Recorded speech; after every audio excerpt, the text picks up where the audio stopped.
when I said that the county has secured a 3.2 billion financing, I did say that part of that component is for the sewer and also the solid waste management aspect of it.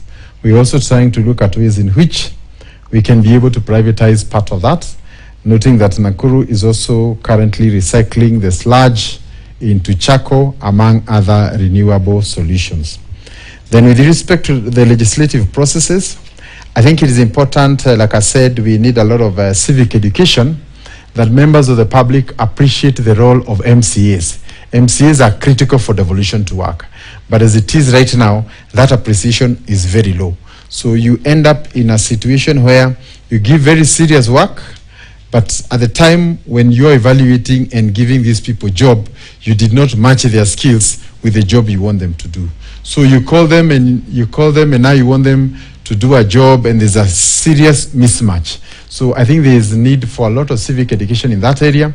But in the meantime also, as a county, we do a lot of capacity building to ensure that at whatever level and whatever profession they came from, we can be able to harmonize them so that they are useful in the respective areas, whether it's environment and all the others.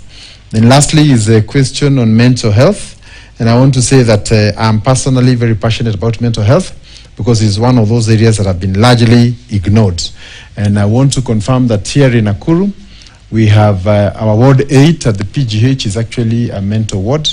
And recently I visited there, and I'm saddened to say that a lot of our young people who are there because of what you call substance-induced psychosis and other conditions. So I think our plea first, before we talk about any mental health care, is how can we prevent it? And I must say, I'm worried also when you hear statements of how drugs can be grown and consumed en masse. It also means we are getting deeper into the problem. But I want to confirm to you that we are working. We have also engaged qualified mental practitioners. And our hospital in Gilgil